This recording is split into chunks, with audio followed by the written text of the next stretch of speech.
Aleza minda baramukije mwese bivanye naho muherereye mwa muri gihugu cyacu cy'u Burundi canke hanze y'igihugu naho uri hose ça dépend ariko nje hano imbere yanyu murazi ko ntiganza ngaho imbere yanyu ata mpamvu inzanye uyu munsi rero nje kubibutsa iki nje kubibutsa ko imyaka 63 irangiye umuganwa atari umugani Rudoviko Rwagasore agandaguwe incungu y'ukwikukira k'Uburundi tariki 13 z'Ukwishira ariho twibuka urupfu rwiwe. Ni nayo mpamvu renje ngaho imbere yanyu kugira ngo nganire n'abane gihugu nganire n'abantu batandukanye twibukanya uyu munsi kuko murazi neza ko ari ikintu gikomeye cyane ku gihugu cyacu cy'u Burundi. Rero ndabahaye kazi na karibu kugira ngo mukurikirane kino kiganiro uragira icyo utahuye uragira icyo utahanye reka nenda gusaba ukiri umushasha courage na partage na commentaire kugira ngo mbashe kubona ko uri kumwe nanje ibiganiro byacu bikurikirana ibiganiro bica kuri no repentance Neveni ubikurikirana ntabanje muri cyaganiro canje check the mic akabije kuri microphone Mugisha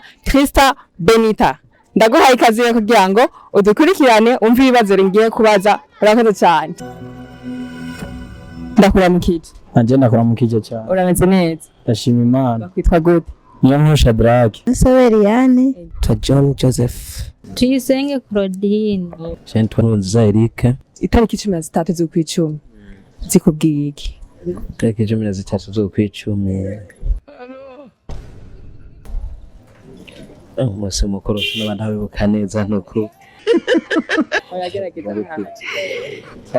nakubeshe umusi mukuru kesi n'abandi abibuka neza karo hath jod ke main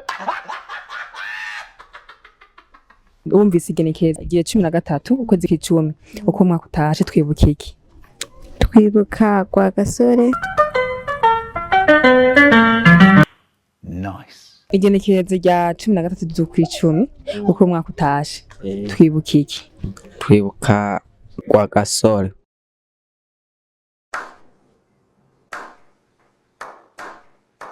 cumi na gatatu z'Ukwishira uko mwaka utashe twibuka iki urupfu rwa Rwagasore.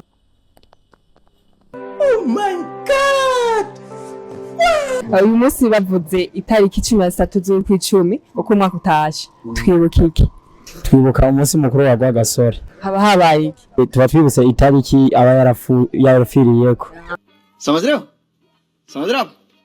na uyu munsi umvise itariki ya 13 z'ukwezi kw'icumi uko mwaka utashe twibuka iki nibaza ko twibuka incungu y'u Burundi umuganwa Rudoviko Rwagasore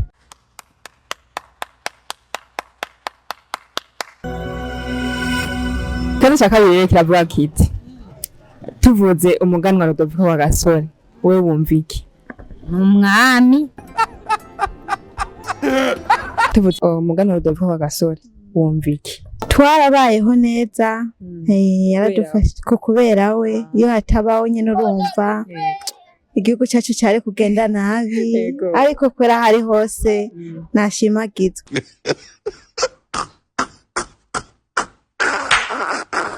tuvuze umuganwa Rudoviko Rwagasore wumva iki umuganwa Rudoviko Rwagasore ni incungu y'u Burundi yakoze ibintu byinshi ku gihugu cyacu cy'u Burundi turamushima kandi turanamukengurukana nubwo tutamubonye tazi arakora ibintu byiza igihugu cy'u Burundi yagikuye habi mu manga tuvuze umuganwa Rudoviko Rwagasore wumva iki yaragwaniriye u Burundi hari habaye intambara numva ukwidegemvya ukwishira no kwizana kuri jewe nk'umurundi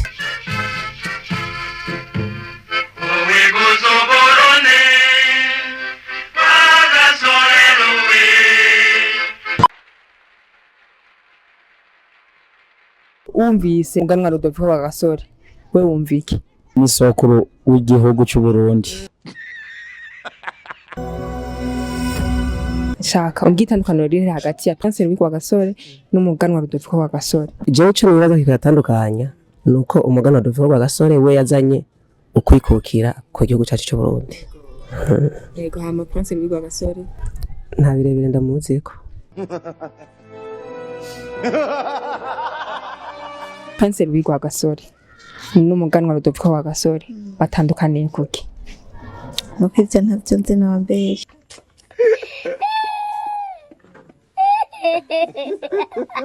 Umuganwa Rudoviko Rwagasore na Prince Rwiwe Rwagasore batandukaniye kuki? Prince Rwiwe Rwagasore yaragwaniriye Uburundi, Umuganwa Rwagasore yarongeje Uburundi. Itu cyangwa ibyo bintu ntatondera nembe na rimwe.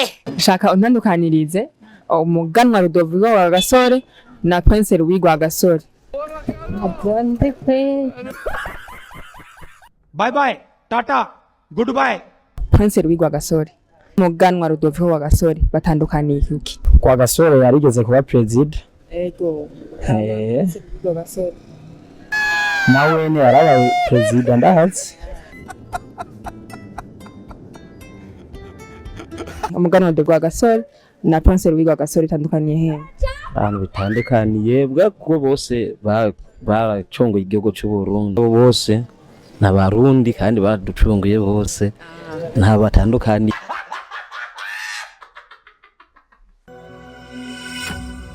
Ego ndongeye kuramutsa kandi bakunzi ba televiziyo yacu na Prince Neven TV aho muherereye hose. Ikaze ca mbere cavuga gute? Ikaze ca mbere cavuga giti igenekerezo rya 13 z'ukwicumi uko umwaka utashe twibuka iki? Kwibuka urupfu rw'umuganwa atari umugani Rudoviko Rwagasore. Ikaze ca kabiri cavuga giti tuvuze umuganwa Rudoviko Rwagasore twumva iki? Twumva umuntu yondeye ukwikukira igihugu cyacu cy'u Burundi. Ikaze ca nyuma cavuga giti Prince Rwiwe Rwagasore n'umuganwa Rudoviko Rwagasore bitandukaniye n'umuntu umwe nta batandukaniye usibye ko bamwe bimwe biri mu gifaransa ibindi biri mu kirundi. Ndabashimiye cyane rero mwe mwakomeze kudukurikirana mukomeze kubana natwe mu biganiro byose. Reka ndagusabe wewe umushasha gira s'abone canke subscribe ivana uko ushaka kubitahura shugira partage kugira ngo n'abagenzi bawe babone ibiganiro cyo ku televiziyo kuko n'ibiganiro bidufasha twese naho utaha turi busubire murakoze cyane.